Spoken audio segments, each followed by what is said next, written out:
Hey, I'm Don. I'm Cindy, and welcome to Pearls of Liberty this Sunday, February 27th.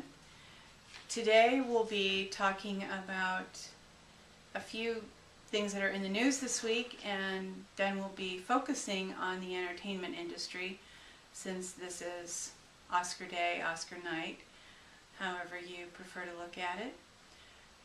The first news item that we want to discuss has to do with a high school classmate of mine, Teresa Fedor, who is an Ohio State House of Representatives representative. She is embroiled in a little bit of a battle right now because with the issues that are going on with the budget in Ohio, the State House was closed to public protesters. And Teresa, good for her, was demanding that the people be let in to speak their piece. And Don has been following the Wisconsin issue closely and some of the other issues regarding states. Their budget's basically running out, losing funding.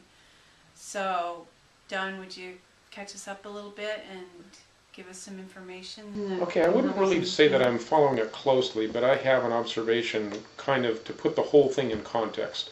A lot of people are saying this side or this side are the good guys. Either the teachers' unions are the good guys or state workers of some kind, or it's the people that want the fiscal responsibility and the cutbacks and everything.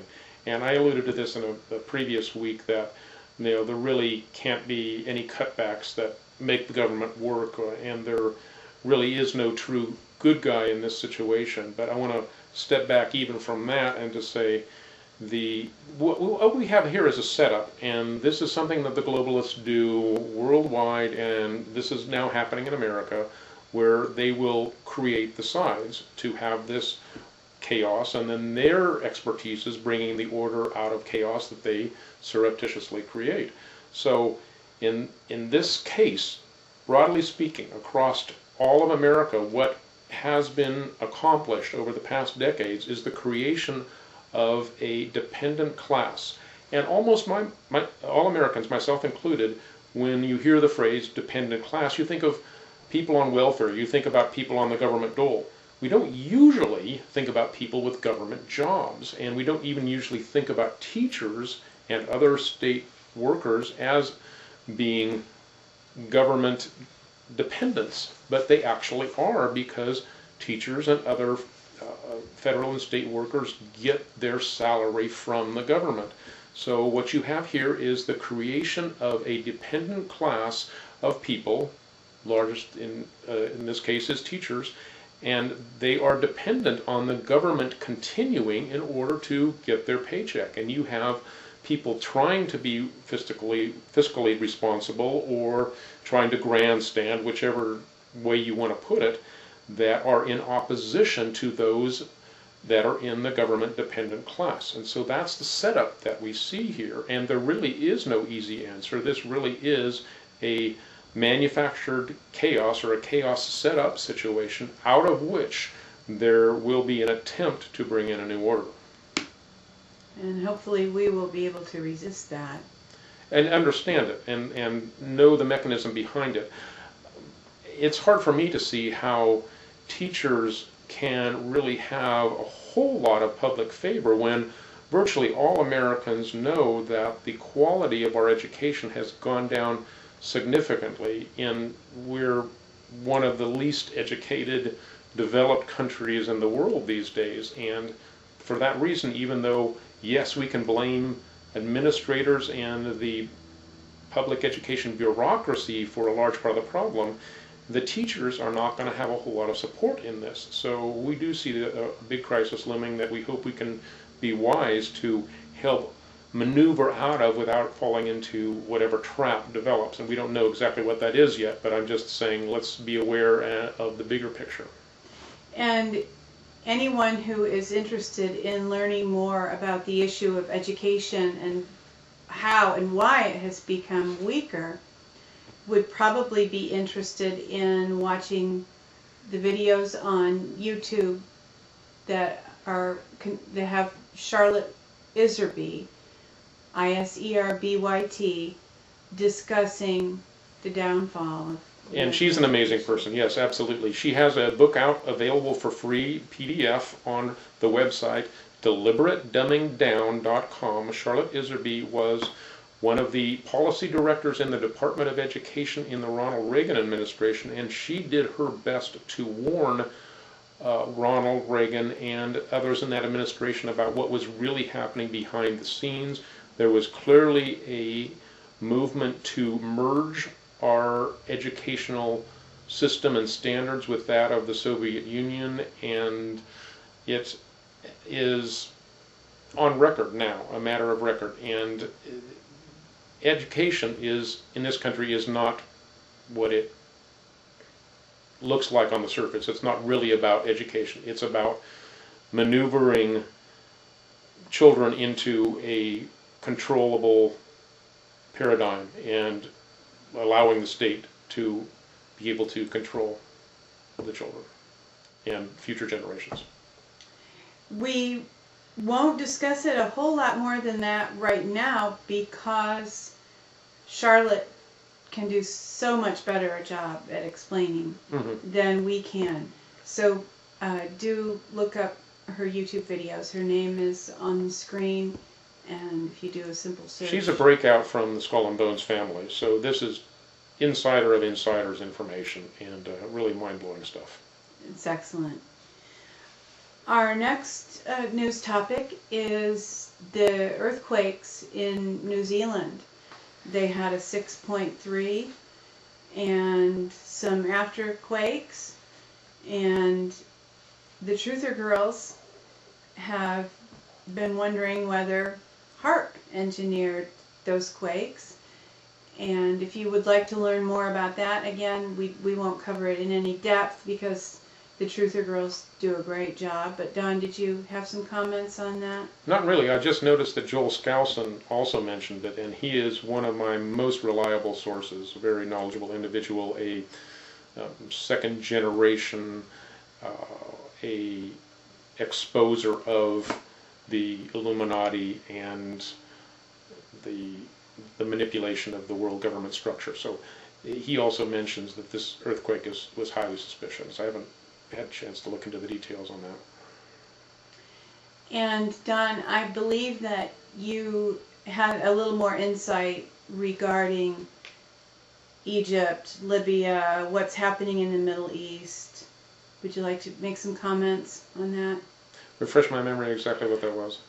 One of the things was you mentioned to me that you had seen a recent video, well, you recently saw a video that discussed the Shah of Iran. Okay. And how I actually haven't even had time to watch the whole video, but it all makes sense and it all falls into the place. I think we even mentioned that one of the major purposes of the current destabilization that's happening in the Middle East, Egypt, Libya, Tunisia, all of that's ongoing now. As Henry Kissinger said, this is the first scene and the first act of a play. And in other words, the elites are even letting us know that this is scripted. Well, it's scripted for what purpose? I think we mentioned in a previous week that one of the things that's happening is breaking any opposition to an attack on Iran. And we know that the mainstream media in this country, in America, has been maneuvering public opinion towards feeling like we have to attack Iran. And what's behind that? Where's that coming from? They really have not been a belligerent nation. One of the video that Cindy is alluding to is one that exposes that the Shah of Iran was actually deposed because he revealed that he completely understood the military-industrial complex, the CIA, the manipulation of governments worldwide. He understood the power structure and was exposing it, and they could not allow that to happen. The Iranians are very smart people, and there is no doubt in my mind, at least, that you have with Ahmadinejad and other people that are in power or close to power in Iran have a knowledge of that same history of the United States Great Britain, Israel, axis of power in the Middle East, and all that that entails. So these are people that understand the situation. They are outside of the Anglo-American banking cartel that is globally in control of the world. And Iran cannot be let to stand with that independence. Iraq was taken down because historically the leaders of Iraq would not buy into the agreement that Henry Kissinger pitched with all of the Arab leaders in the 1970s. The dictators that we set up during that period of time had to buy into the agreement that they would sell the U.S. their oil, we would buy their oil in exchange for them buying the U.S. Treasury debt. That is how America has financed its debt from the 1970s on, is through the Arab countries, the Arab oil nations purchasing U.S. Treasury bonds, or bills. Those were, otherwise we would have gone belly up long before. I'm kind of diverging into the bigger picture here, but one of the things that's happening is now as the Middle East situation unfolds, that we can see, if we look behind the scenes more clearly, that the Arabs, as Pastor Lindsey Williams has said, are going to be double-crossed. They have bought all this U.S. Treasury debt, and eventually the dollar is going to decrease in value, possibly even become worthless by 2012, possibly I say. But at any rate, with the U.S. Not being on a firm financial foundation anymore, there will definitely be a backlash in the Arab nations, and the traditional means of restoring a new order is war. And that's why we're being geared up for a war in the Middle East and to attack Iran. So you're saying that the Arabs will be disenfranchised and they'll be double-crossed, and that's what will trigger a war. That's the plan at this point. Yeah, it'll be a destabilization, a bringing down of those that are in opposition to this war, so that the war can take place, so that any nations that are in opposition or have set themselves apart from the Anglo-American banking empire will not be allowed to continue. Is this Armageddon? I don't think we're quite there yet, because there's a lot of other things that have to come into play, not the least of which is China. So a lot of people will probably be expecting that it will be Armageddon, but I think that this thing in itself is probably going to take close to a decade to play out. Maybe it'll happen faster than that, maybe half a decade. But then what we see happening is the buildup of China. One of the very interesting things, I think we put this out last week, yeah, I know we did, that Russia is going to be supplying China's oil, so they will not be slowed down by this economic warfare that's happening with regard to the American dollar and oil. China will be getting their oil from Russia, so they'll continue to be built up. And then we're going to have this clash of civilizations that's even outlined in George Orwell's book 1984, which is these three major world powers will take turns being at odds with one another, and then war will be used to manipulate it, to control them into a global power structure. Thank you for those insights. That's helpful. Okay. I know that we wanted to discuss the Rolling Stone article about PSYOPs and manipulating senators with PSYOPs, and maybe you can even give a little insight regarding what I'm calling fake truth or truther outings, where things come to light. In the mainstream media, they're presented as very significant news, but actually in the big picture they really don't have that much significance. And I'm referring specifically to this article about the PSYOPs, but there are many. Right. You really spotted that and almost intuitively, immediately sensed what it was about, that it wasn't really as an expose like it was claiming to be. And this is a common tactic that you'll see in the truth movement. The powers that be love to masquerade as being counterculture, and Rolling Stone is a prime example. They, even in the 60s, they were not a true counterculture. They were a CIA setup, and that has continued. Now they have a glossy look. Before they had a rag, but it was all crafted to have a counterculture hip look, and they use that to draw you in, feel like if you're in the know, you know that this kind of stuff. So it's actually a tactic to make people feel like they know something when they are really just being given pablum that is not even very significant. And that's the type of thing that article was. Well, that's a great segue into some of the things we wanted to discuss regarding media, because recently one of the significant articles that we've both come across is in a blog by a man named Dave McGowan regarding Laurel Canyon and some of the entertainment people to break out around that same time as Rolling Stone. So would you like to introduce the idea of the Laurel Canyon and some of the entertainment people to break out around that same time as Rolling Stone? So would you like to introduce the idea of the Laurel Canyon? Sure. I know we mentioned this before, but it's definitely worth repeating, and it's such a profound perspective that it will probably refer to it every now and then as regards to the whole setup of the media manipulation of our culture. And David McGowan, we read after I read Inside LC, and Cindy's reading it now, and I kind of breezed through it, and she's getting all the details.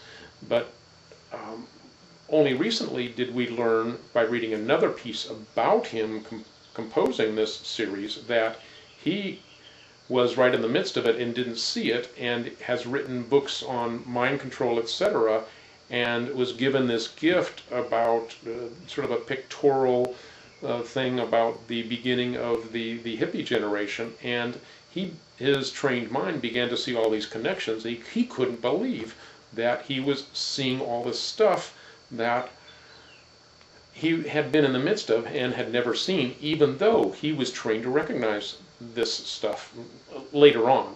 And of course, eventually he did, and what we're talking about is the manipulation of a whole cultural movement in America. And I know this sounds wild, but here's the way that I think it's probably the most useful way to think of it. The elites, when they need to bring in a movement, know that there's going to be a backlash. After World War II, I'm going to take a big, broad historical view here, but after World War II, there was agreement behind the scenes of major world leaders that there would not anymore be a war in which the countries themselves would attack one another. They would have their skirmishes in third world areas so as not to destroy the infrastructure that they were building up, that they wanted to use for the creation of whatever global features would develop. So that's why we have the Korean conflict, the Vietnam War. And the long-term vision for America was to develop a police force, a military unit, military force that would be able to enforce this emerging New World Order.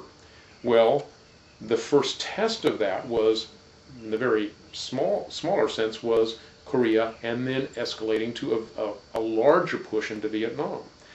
They knew that there would be great resistance to the Vietnam War. Of course, we know that they had to eliminate Kennedy, JFK, because as a president he was not going to go along with that. He had to be taken out. Well, and of course LBJ Johnson escalated the war. And then they knew there would be a backlash. There was, throughout the early and late 60s, a huge anti-war movement. But before that even emerged, a counterculture was created. And what McGowan in his series Inside Laurel Canyon exposes is that the people leading that counterculture movement were the sons and daughters of military people, many of whom were themselves subjected to or victims of some serious mind control. So what happened was, to use the famous phrase from Vladimir Lenin, and others have quoted it, the best way to control the opposition is to be the opposition. So the anti-war movement was taken in a direction that would be easy for future debunking and resisting. Even though it became powerful in America, it was always associated with the drug culture. And that was by design, so that people would be in this position of having to reject anti-war because it was associated with drugs. If you were a anti-war activist, you were just by association assumed to be somebody that used illegal drugs. When the true picture would have been, and often is, the opposite, that the military, CIA, was running the drugs and actually feeding them to those that are opposed to the movement. This is what's referred to as full spectrum dominance. You control the direction that you want to go, you also control the opposition. And this is what these people do. It sounds wild, but this is the diabolical nature of the control of societies that has gone on for generations. And as we consider the entertainment industry, this is so relevant. And one thing that I'm thinking about is the kind of the legend that many rock and rollers have died right around the age of 27. It's something that people talk about in YouTube videos, on radio talk shows. It's a very well-known phenomena in our country. And in reading the Laurel Canyon accounts, so many of those people died untimely deaths. Mm-hmm. And we both know that one of the issues is mind control, mm-hmm. as you mentioned, and that mind control. People like Elvis, major exactly, figures. Yeah, mm-hmm. And yeah, we can name some, but many mind control victims their lives are brought to an end around the time of 30 years of age, because their programming begins to break down. Michael Jackson. Yeah, well, Michael was 50, and the 30 years old doesn't always hold true. It's not a hard, fast rule, but many people have. And we'll put up the link to the Laurel Canyon blog so you can read it for yourself. Many well-known people, Jim Morrison's father was one of the generals that was involved in the Gulf of Tonkin incident, yes, that we know now was a phony operation that was used to provide an excuse for major escalation of the Vietnam War. So you have a direct connection there. And these people sacrificed their own children. One of the highlighted stories in the Laurel Canyon blog is about a 2 to 3 year old boy. Accounts differ. He was the son of a couple who were the leaders of a group of dancers who would appear on the Sunset Strip and contributed significantly to the success of bands like Crosby, Stills, Nash & Young, who allegedly weren't that great at the outset. And if you've ever watched the Woodstock videos, or if you were at Woodstock, you'll know that live they didn't always do terribly well. But this troupe of dancers would follow them around, and they were, according to this blog, they were the first hippies. And the couple who led the group had a little boy who was consistently sexually abused and had probably a nightmarish childhood up to that point. But he died, accounts differ as to how he died, maybe falling off a roof, maybe some kind of a drug overdose. But the implication is that he was killed in a ritual killing. And the parents went out dancing that night, or I forget if it was that night or the following night. So one of the very surprising things about the elite, or these people who are sociopaths trying to take over your world, is that they don't have empathy even for their own children. They're very willing to sacrifice their own children. Right. So some of the other aspects of the entertainment industry that we want to discuss are such things as mind control. And our references for this information are Kathy O'Brien's book, Transformation of America, Bryce Taylor's book, which is Thanks for the Memories, The Truth Has Set Me Free. And her stories are substantiated by Ted Gunderson, who's an ex-FBI agent. And then the Laurel Canyon stories by Dave McGowan. Don, would you say a little bit more about mind control and how that's accomplished, how it fits into this picture? The perspective I'd like to put on this now is that this mind control technology, this just came out of the Bryce Taylor's book that we both read this section of, was this mind control technology was what enabled the CIA, who were the skull and bones people that were in the upper crust of society and manipulated on a global level with drug cartels going back as in skull and bones to the opium wars in China, at the upper crust of society, had this tug of war of power with the mafia on the ground in America and in other places in the world. Not just Italian mafia, but other more thuggish type of sources of power on the streets. And the way that the CIA won the war against the mafia was through the use of this technology. The mafia really didn't even know what hit them after they were outmaneuvered using these mind control slaves like Bryce Taylor that would enable them to get into places that they were totally trusted and there was no suspicion because it was just somebody that appeared to be an ordinary person but had become a mind control slave, and they were able to download her memories like a tape recorder to program them to be able to inject certain things into powerful situations. We're talking at the level of the King and Queen of England here, that these people have been able to bring a wedge and cause division. So yes, there's major celebrities and different, and they create a whole cultural movements, as we just discussed in Laurel Canyon.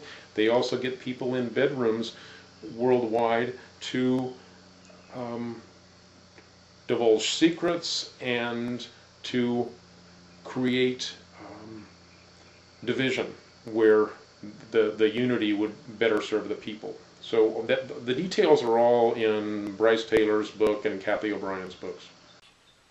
And very significantly, the mind control slaves have no memory, no conscious memory of what they've done.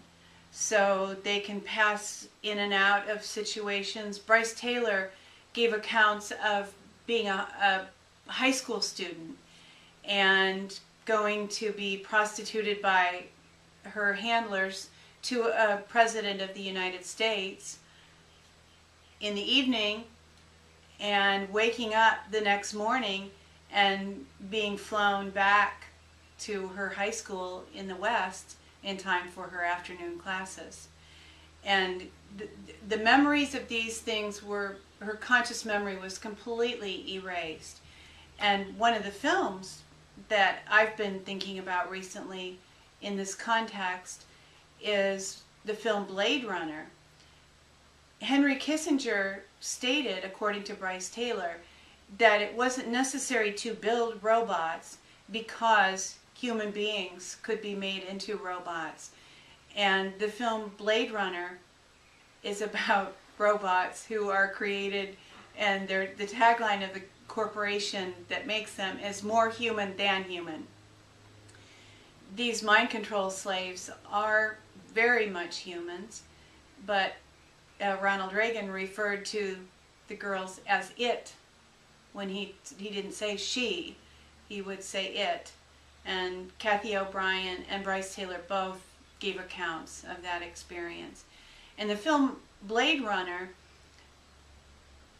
shows just the tragedy and the sadness of a person who is used in this way, expendably, to serve what's considered a greater purpose.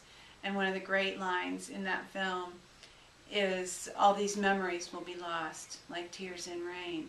And the memories of the mind control slaves are to a great extent lost unless and until they can manage to go through some kind of a healing and restoration process. One of the big areas that the people in our generation might be able to relate to this on is Disney and the Mouseketeers.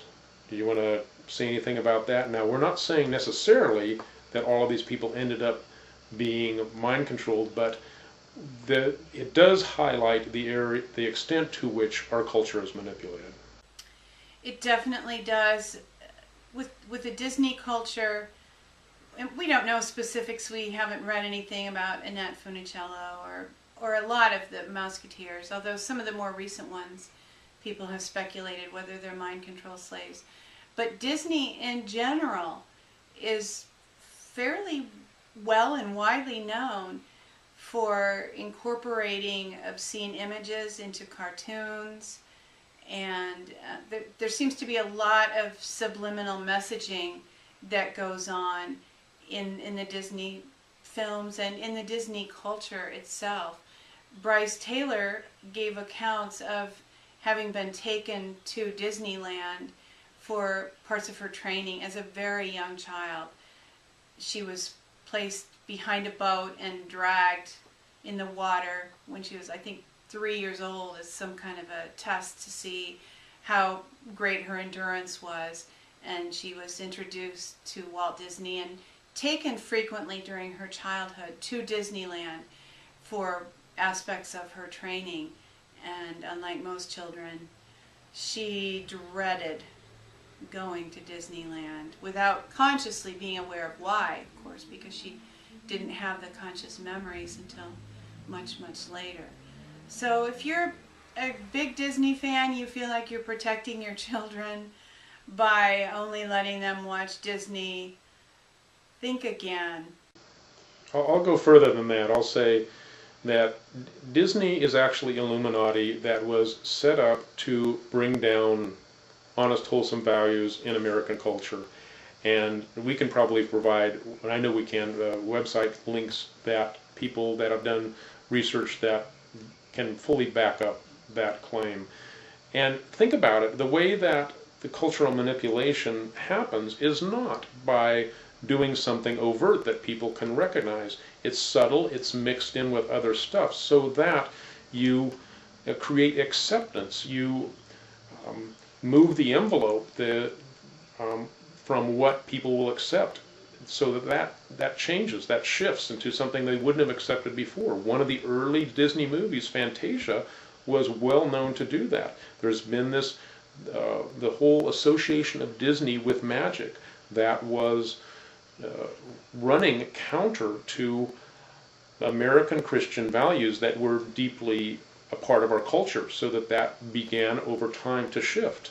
And the Disney culture in the 50s was, they went out of their way to present themselves as very family-oriented, very honorable, very on the up and up, but and never a swear word, and just perfect moral values. But behind the scenes, those that worked there were known to be ruthless and to be very unkind, to put it mildly.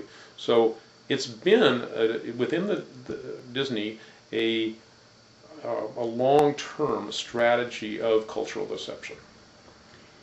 So since you already brought up the topic of cultural mind control, so to speak, we also wanted to discuss the ideas of different films being what's called lesser magic or predictive programming, and also some freedom films. Any of these films can tell the story of what's happening. Some are meant to wake people up and help you become aware of what's happening in society. Others are to manipulate, control. And there can be, it can be a blend. One film might actually be in both categories, where you can have enough truth injected that somebody that's sensitive to the truth is drawn to it, and at the same time, open themselves to other ideas and go further in the pursuit of truth. For other people, it might put them to sleep. And I'm not saying that this method of manipulation is particularly good or bad, but it's what the elites do. They have a code of ethics that they use, that they feel that's completely different from any biblical-based code of ethics. They believe that they have to tell you what they're going to do before they do it. And the types of things that we will call lesser magic are them doing that. They are revealing to you what they're going to do before they do it, so that they can say, "We told you, and you didn't object." That's the lesser magic aspect. Can you just briefly touch on what the greater magic is? Since the lesser magic, there must be a greater magic. I'm not sure. I'm not sure exactly. That's kind of fuzzy in my mind. So why don't you cover that? I believe the greater magic is true what we would consider cult rituals. Mm-hmm. Ritual sacrifice. Ritual sacrifice, yeah. And an overt evil, mm-hmm. not subtle manipulation, right? But overt evil. An example of that maybe even people that are aware of 9/11 truth might not have heard of is the very concept that the Statue of Liberty, which is a statue of Lucifer, which we probably don't have time to get into at this point, but YouTube. You can YouTube that one. The statue looks towards where the Twin Towers used to be, and that event of the Twin Towers coming down and the people burning alive in them was a ritual sacrifice to Lucifer. Going back to also another example would be going back to the Laurel Canyon discussion and the music and pop culture would be at the concert in which the Rolling Stones sang "Sympathy for the Devil" and the man was murdered, and that was actually not at the end as portrayed in a film, but that was at the beginning. That was the ritual sacrifice, and it's not ritual. I mean, it really happened. It was that. That's an example of the greater magic. And as we mentioned regarding Laurel Canyon, the 2 or 3 year old little boy was not the only death that was probably a ritual killing. If you'll visit those accounts for yourself, you'll find a lot of evidence that the number of murders in that area in that time frame is astounding. It is astounding. And I believe it was last week or the week before we mentioned the film Wonderland, and that gives account of one of the murders that was not a ritual murder, but at least not on the surface. Who knows? Nobody was actually there when it happened who survived. The only lady who did survive, the only thing she could remember seeing was shadows. Yeah. So. Yeah. So. And then just last night we watched a movie that you have in the notes here as something that pertains to this, Moon. The movie Moon, that has to do with clones and deception and that kind of thing. So how did you think about tying that in? The way I thought about tying that in, I'm not sure if that film is a lesser magic kind of a film, a predictive programming film, or if it was a film made by a freedom fighter who consciously wants to expose how people are being manipulated. Moon is a story of a man who was cloned to work on the moon at a mining facility. I can't help notice parallels to the coal mining industry, which of course many, many lives have been sacrificed to get coal out of the ground. And the oil industry is very dangerous as well. I believe the most significant thing to me is the portrayal of how corporations consider human beings a disposable commodity. And this movie shows that very clearly. I think that is an idea that we all need to become distinctly aware of. And if you're in situations with large corporations, small corporations, personal relationships, where people consider you disposable or less significant. And of course they don't tell you. This is all done through deception. This guy thinks he's going home. He thinks he has a 3-year contract. But what it really is at the end of 3 years, he's put in a little, well, we're giving away the movie here, but that not completely, it's worth watching, but he thinks he's going to go home, and he's even shown a video of his wife saying, you know, I'm glad you're going to be coming home, and his little daughter, and it's been years and years since that was done, and it's actually done repeatedly every 3 years with the clone. So that's the level of deception portrayed in this movie that actually occurs more in real life than we think. Last week we talked about the whole medical establishment through the Len Horowitz. In Lies We Trust. Right, the expose in Lies We Trust, and that the whole medical system is actually a technology designed to kill you. This is the type of thing that we're talking about. This is great evil.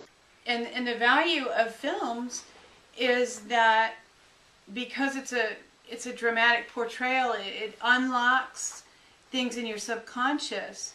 You can become aware of things that you might not otherwise become aware of. You might believe something that you wouldn't believe when someone tells you.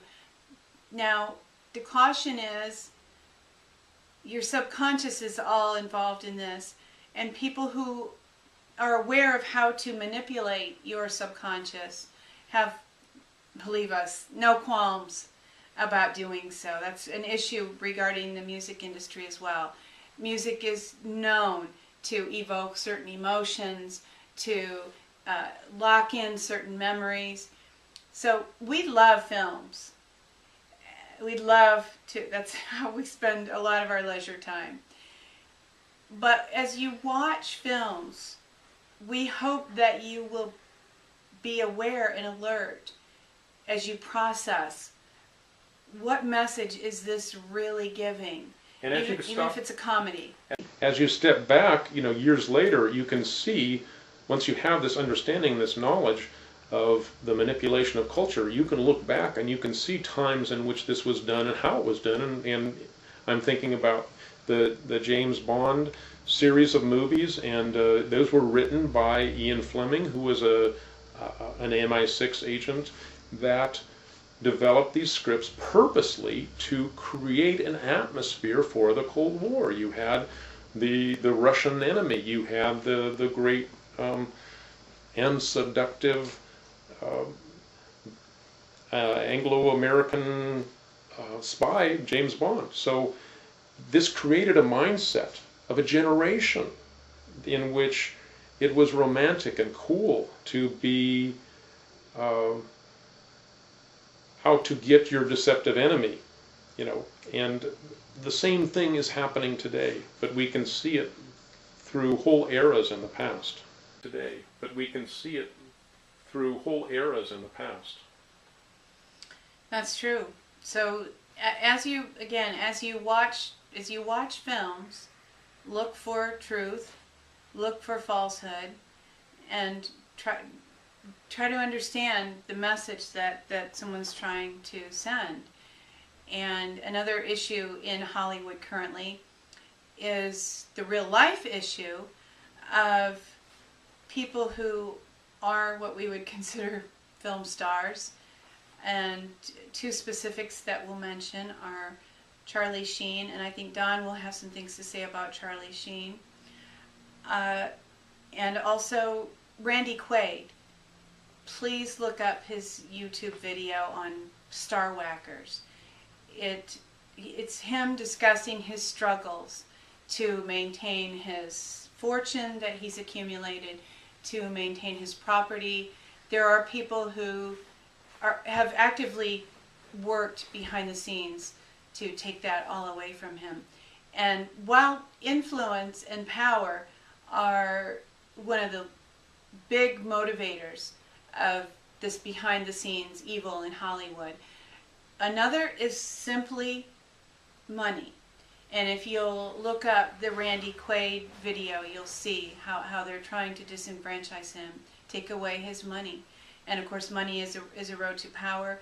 But another money issue I wanted to mention, Bryce Taylor gave an account of many years ago a concert that Barbra Streisand gave in her home to benefit some charity, and Bryce didn't name the charity, but it was a $5,000 ticket event, and Bryce knew from the people behind the scenes that the money wasn't even being given to charity, that the money was simply going into the coffers of the controllers. So money is a huge issue, as we all know.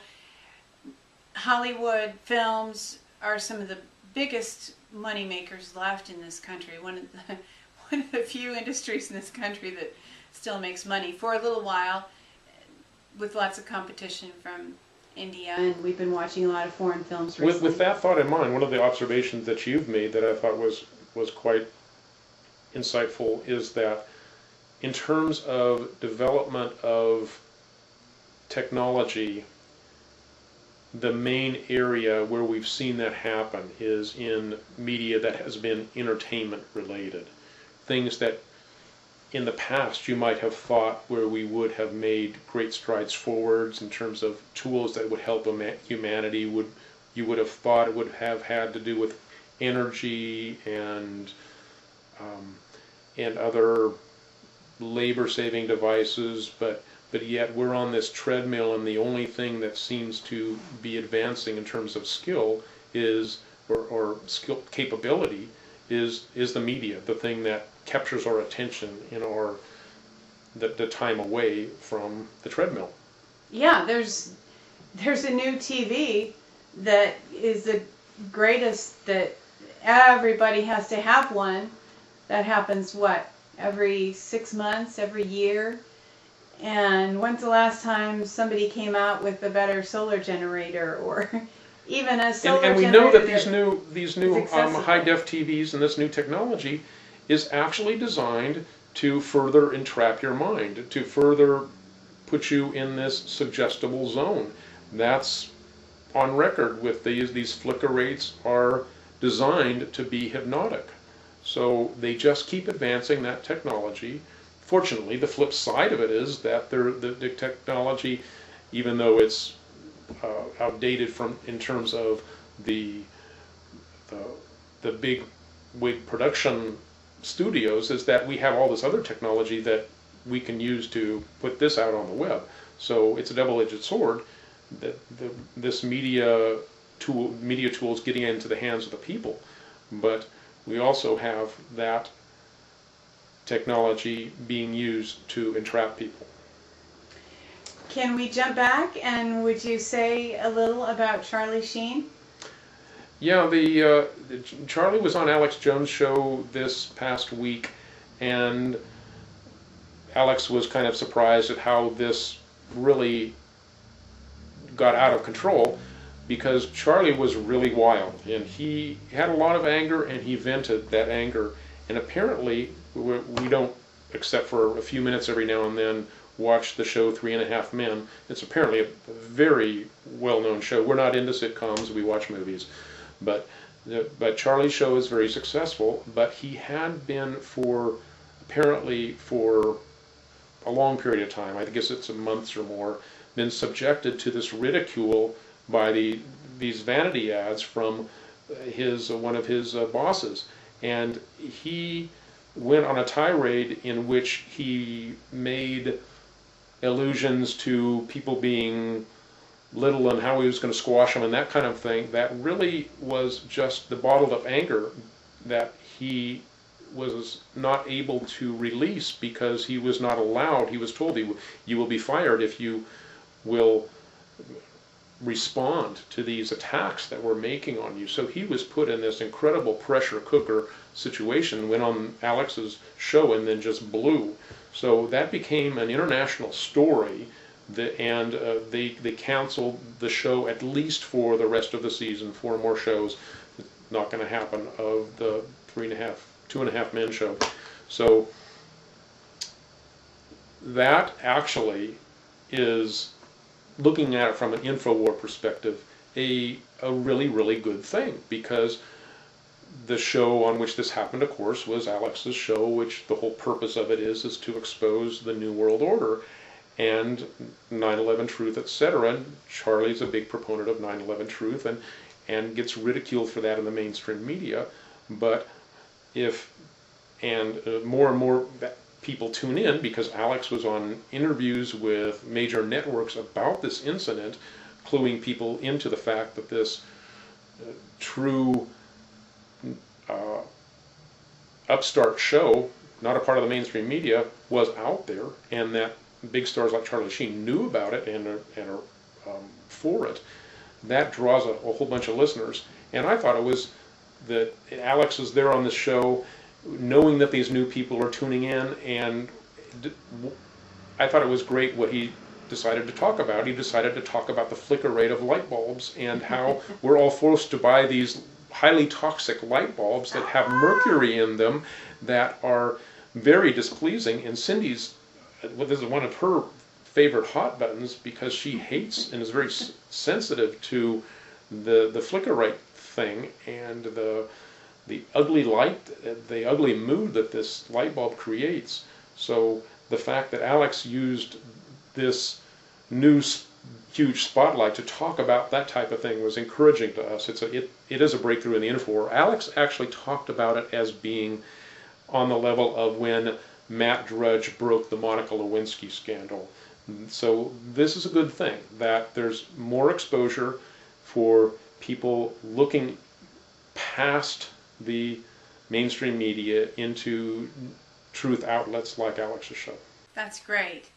And if you happen to be a filmmaker or aspire to be a filmmaker, and you love truth and you love freedom and you love people, we hope that you will take the initiative and make a film, make a short.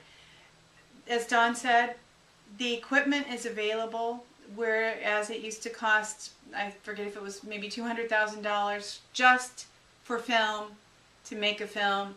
You can now go out and buy an HD camera for $7,000 or $8,000. There were some people in Korea who shot a movie entirely on iPhones and iPods. So the technology is in your hands. Please use it. But now we have the new ways to promote too. With True. Facebook and Twitter, you can create a buzz. If enough people get on the same wavelength and think something is good, it can really take off on its own. There's a huge groups of people in the truth movement and liberty movements that are on Facebook and Twitter, and stuff could really take off using that. Yeah, build from the grassroots. Anytime somebody comes to you with a contract or a deal, be very suspect, because there's probably some fine print that will draw you off into some kind of a tributary. Even Jesse Ventura got sidelined for 5 years because of signing a contract after stepping down from governor of Minnesota. That kept him out of the media for a period of time because he didn't look at the fine print. Absolutely. Even people who we wouldn't necessarily consider freedom fighters, such as George Michael, signed contracts for record deals and found that their autonomy was pretty much completely stripped away.